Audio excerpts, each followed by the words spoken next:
안녕하세요. 유익 아카데미 2020년 뉴 정보처리 기사 매일 예상 문제 풀이 시간입니다. 자, 오늘은 지난 시간에 이어서 1장 소프트웨어 개발 방법론 활용 세 번째 시간입니다.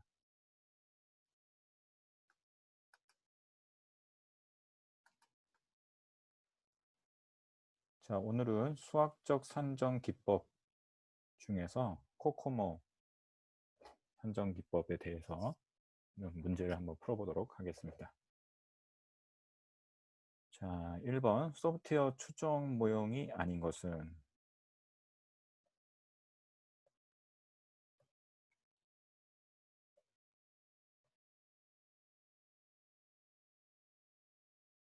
자, 소프트웨어 추정 모형이라는 것은 이제 에스티메이션 모델, 그래서 소프트웨어의 규모를 산정하는 모형이 아닌 것은 그런 뜻이죠. 소프트웨어의 규모를 산정하는 산정 모델 모형이 아닌 것은, 자, 보시면 이제 코코모, 푸트남, 이제 펑션 포이스트, 펄트라는 것이 있죠. 이 세 가지는 이제 규모 산정 모델이 맞습니다. 이 펄트는 그 프로젝트에 필요한 전체 작업의 상호관계를 표시하는 네트워크로 일정 계획을 위한 도구입니다.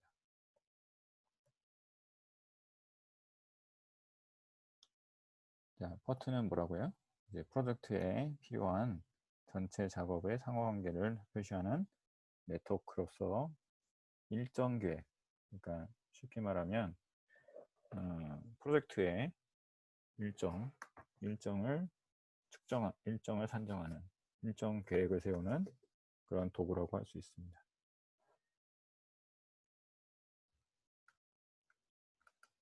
자, 2번 코코모의 프로젝트 모드가 아닌 것은, 자, 코코모의 프로젝트 모드가 아닌 것은, 자, 코코모의 프로젝트 모드가 아닌 것은, 자, 여기서 프로젝트 모드라는 거는 쉽게 말하면은 소프트웨어 개발 유형 또는 그 소프트웨어 개발 규모를 고려한 프로젝트 모드를 말하는 것입니다. 그래서 아닌 것은 이제 미디엄 모드라는 것이, 요거는 이런 건 없습니다. 미디엄 모드라는 건 없고요. 오르가닉 모드, 그 다음에 세미 디태치드 모드, 인베디드 모드, 이렇게 세 가지가 있습니다.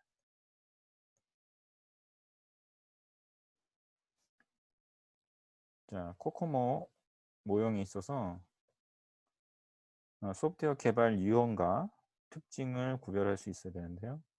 코코모는 기본적으로 어떤 산정 기법이냐면 일단 LOC를 추정해가지고, LOC라는 거 지난 시간 배웠죠. 라인 오브 코드, 코드당 단가, 코드당 비용을 산정한 다음에 그 다음에 이제 여러 가지 가중치라든가 준비된 시계에 이제 대입을 합니다.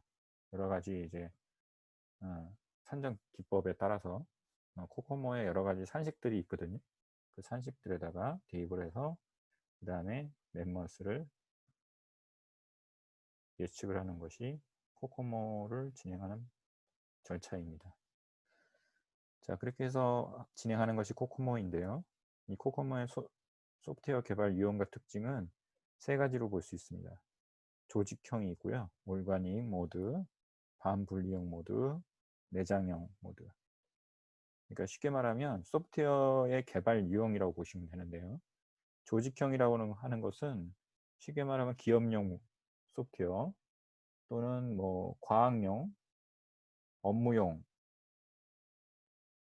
뭐 급여 관리, 뭐 이런 프로그램들 또는 과학용 이런 것들, 라인수로 보면은 5만 라인 이하, 5만 라인 이하인 경우를 말하는 것입니다. 그리고 반분리형은 세미 디태치드라고 해서 반은 이제 조직형, 반은 내장형. 그러니까 그 중간에 있는 그런 반내장형이라고 볼 수 있고요. 그래서 유형에는 뭐 OS라든가 DBMS라든가 이런 소프트웨어가 해당됩니다. 그래서 규모는 30만 라인 이하를 의미합니다. 이하의 규모의 소프트웨어를 해당됩니다. 그 다음에 내장형은 이제 우리가 잘 아다시피 하드웨어에 탑재되는 그런 소프트웨어잖아요. 그렇죠? 뭐 신호기 시스템이라든가 또는 뭐 미사일 도 시스템, 항공 우주 시스템 뭐 이런 것들이 해당됩니다.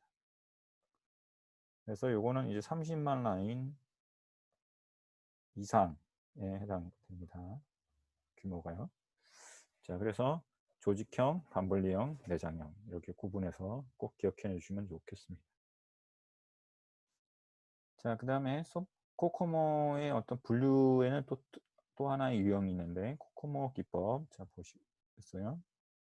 자, 코코모의 기법에는 소프트웨어 모형에 속하지 않는 거가 있는데 지금 이제 앞에는 소프트웨어의 어떤 유형에 따른 분류였다고 보면 이제 소프트웨어 기법에 의한 소프트웨어 모형에 속하지 않는 거.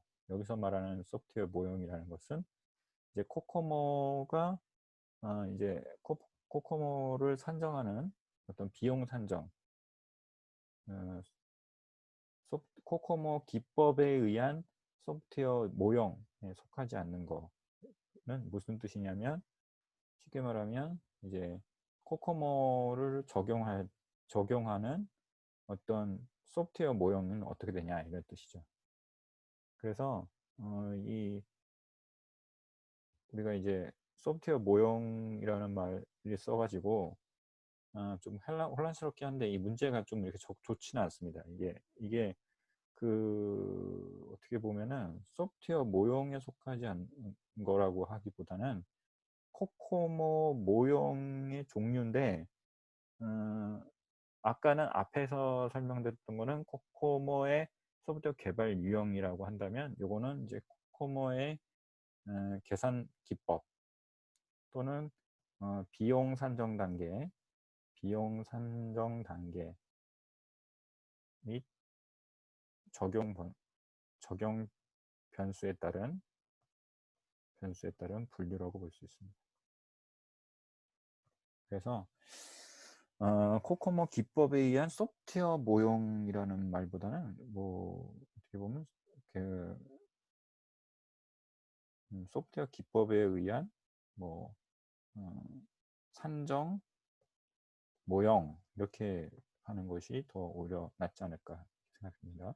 그래서 세 가지가 있는데요. 베이직, 그다음에 인터미디어트, 그다음에 디테일드 이렇게 세 가지가 있습니다. 그래서 아닌 거는 이제 요거 푸트남이 요거는 이런 건 없습니다. 요거는 아니고요. 예, 푸트남은 이제 별도 코코모 말고 다른 산정 기법이고요. 그래서 기본, 중간, 발전 이런 형태로 해서 코코모를 산정하는 어떤 그 산정 모형이 점점 디테일해지는 과정이라고 보시면 되겠습니다. 그래서 기본 같은 경우는 코코모의 모형 중에서 기본은 아까도 얘기했지만 원시 코드 라인 LOC에다가 그냥 어떻게 보면은 그냥 LOC 비용 산정 기법과 동일하다 뭐 이렇게 보시면 되고요. 소프트웨어 크기 규모를 고려한 그냥 LOC 비용 산정이다 이렇게 생각하시면 되고요. 중간 인터미디어트 같은 경우는 여기 이제 베이직 산정 기법에다가 이제 뭘 추가하냐면 가중치 개수를 이제 추가하는데요. 어떤 거를 고려하냐면 네 가지를 고려합니다. 제품의 속성, 제품 속성, 그 다음에 컴퓨터 속성, 그 다음에 개발 요원의 속성, 개발 인력이죠. 뭐 개발 요원이나 속성, 그 다음에 프로젝트 속성, 요 네 가지 속성, 요 네 가지 속성을 고려해서 가중치 개수를 적용해서 산정을 합니다. 그 다음에 이제 디테일드, 이제 발전된 형태는 아까 중간 인터미디어트 여기에다가 뭘 추가를 하냐면 더 세분화해서 이제 노력 승수를 적용하는데 어떤 걸 고려하냐면요. 소프트웨어 환경, 그 다음에 구성 요소 이런 것들을 이제 고려해서 더 디테일하게 이제 산정하는 거라고 할 수 있습니다. 4번 보시면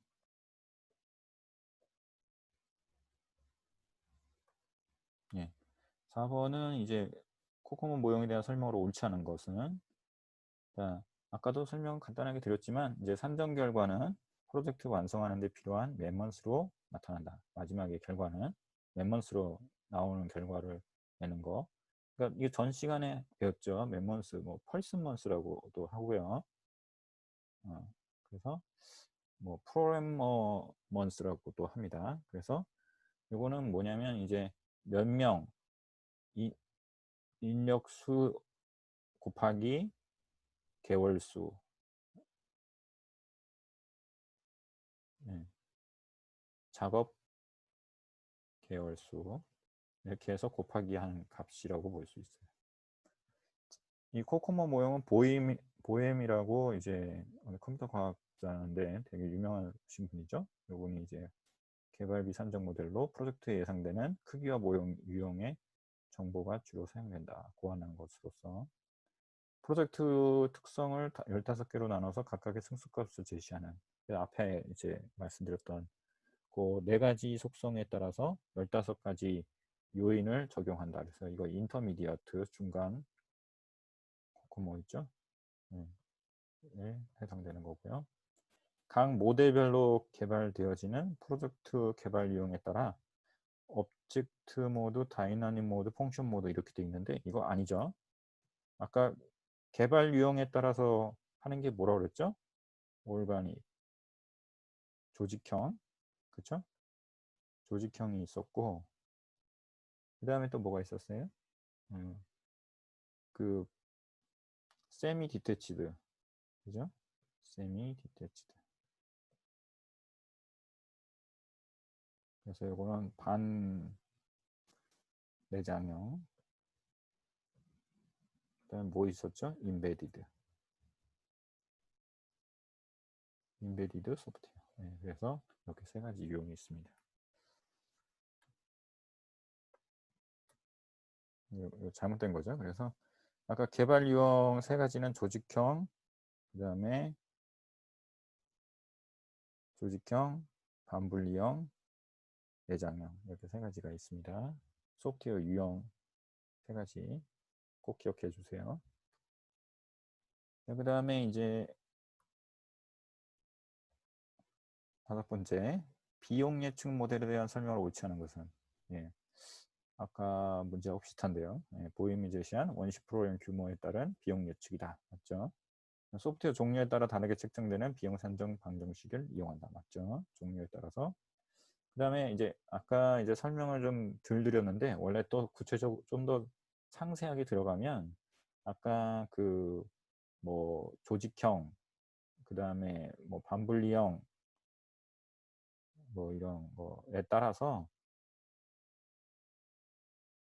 뭐 반내장형 뭐 요거에 따라서 사실 산정식이 다 다른 게 있어요. 공식이. 그러니까 산정 공식이 다 별도로 다 있다. 따로따로. 네. 인베디드하고 다 산정 방식이 다 따로따로 있어요. 근데 이제 요거 뭐 다 외우실 필요는 없고요. 일단은 그런 게 있다. 다 따로따로. 코코모 방법은 가정과 제약 조건이 없이 모든 적용 시스템에 적용된다? 이건 아니죠. 예. 그 시스템의 유형이나 규모에 따라서 다 다르게 적용합니다. 그래서 같은 규모의 프로그램이라도 그 성격에 따라서 비용을 다르게 생성합니다. 이건 맞죠. 자, 그래서 코코모는 이제 기존의 이제 LOC라든가 이런 것보다 좀 더 그 소프트웨어의 유형이라든가 규모라든가 또는 뭐 어떤 특성이라든가 또 제품의 속성, 컴퓨터의 속성, 또 그 다음에 규모와 그 다음에 그 속성을 다 고려해서 그 공식 산정 공식하고 그 다음에 이제 아까도 얘기했지만 그 비용 산정 단계에서 적용 변수, 가중치, 그 다음에 복잡도, 그 다음에 뭐 노력 승수 이런 것들, 그러니까 가중치, 뭐 노력 승수, 그 다음에 이제 뭐 복잡도 뭐 이런 것들을 고려해서 적용한다. 그런 특징이 있는 거예요. 그래서 소프트웨어 규모와 복잡도와 종류에 따라서 이제 적용할 가정과 제약 조건이 있다. 제약 조건이 아예 굉장히 제약 조건을 많이 따져서 디테일하게 산정하는 기법입니다. 좀 더 과학적이죠. 그래서 수학적 산정 기법이라고 할 수 있습니다. 그 다음에 6번 코코모 모델 중에서 기관 내부라는 말이 나오죠. 중소규모의 소프트웨어를 일괄 자료 처리나 과학기술 계산용, 비즈니스 자료 처리용으로 5만 라인 이하의 소프트웨어를 개발하는 유형은 뭐라고 그랬죠? 아까 올가닉 모델이다. 자, 그렇죠. 세미 디태치드 같은 경우는 뭐라고 그랬어요? 30만 라인 이하. 그죠? 네. 그 다음에 인베디드는 30만 라인 이상. 그리고 인베디드는 당연히 이제 제품에 들어가는, 그러니까 그것도 대형 제품이라고 볼 수 있어요. 뭐 항공우주라든가 또는 뭐라고 그랬어요? 뭐 또 어떤 데 쓰죠? 뭐 시너제오 시스템 뭐 이런 거. 예. 그 다음에 이거 세미 인베디드라는 말은 없습니다. 그리고 세미 디태치드는 이제 뭐 쉽게 말하면 뭐 OS라든가 DBMS 이런 소프트웨어를 개발할 때 사용하는 그런 이제 모델이라고 할 수 있습니다. 자, 다 설명드렸고요. 자, 그래서 오늘은 이렇게 코코모에 대한 설명 간단하게 설명 좀 드렸습니다. 자, 요 아주 복잡하지 않은 내용. 아까 문제를 풀면서 두 가지 우리가 그 어떻게 보면 코코모의 종류가 두 가지가 있었어요. 하나는 코코모를 산정할 때 어떤 산정 단계나 적용 변수, 구체화 정도, 노력 승수라든가 이런 것들을 따지는 거, 이런 것들을 따지는 분류 모형을 뭐라고 그랬죠? 베이직, 인터미디어트, 그 다음에 디테일드 이게 있고요. 그 다음에 소프트웨어 규모, 소프트웨어 규모와 관련된 소프트웨어 개발 유형과 규모가 같이 어우러지는 거예요. 그래서 소프트웨어 개발 유형과 관련된 그 코코모 산정 기법의 종류는 올가닉, 그 다음에 세미 디태치드, 그 다음에 인베디드 이렇게 세 가지가 있습니다. 그래서 코코모를 산정할 때 소프트웨어 개발 유형을 세 가지로 나눌 때는 올가닉, 그 다음에 세미 디태치드, 인베디드 이렇게 세 가지 유형으로 나눌 수 있고요. 아까도 말씀드렸지만 소프트웨어 모형의 세 가지. 어떻게 보면 코코모를 계산하는 어떤 좀 더 발전해가는 그 코코모 산정하는 과정, 디테일하게 코코모에 산정하는 어떤 그 계산식 자체가 좀 더 어떤 소프트웨어의 어떤 특성이나 이런 것들을 또는 구조 복잡도라든가 뭐 여러 가지 특성들, 제품의 특성, 컴퓨터 속성, 개발 요원 속성 이런 것 속성들을 프로젝트 속성 이런 것들을 다 고려하고 또 하는 것을 인터미디어트 코코모라고 했고 그 다음에 이제 시스템 모듈이나 서버 시스템을 구분해 가지고 소프트웨어 환경이나 구성 요소들 이런 것들을 사전에 정의해서 고려하는, 그래서 노력 승수나 가중치를 적용하는, 개발 공정별 가중치나 이런 것들을 적용하는 것이 디테일드 코코모입니다. 자, 그래서 오늘 이렇게 수학적 산정 기법의 코코모 기법에 대해서 설명을 드렸습니다. 네, 오늘 이렇게 설명을 마치도록 하겠습니다. 감사합니다. 다음 시간에 또 뵙겠습니다.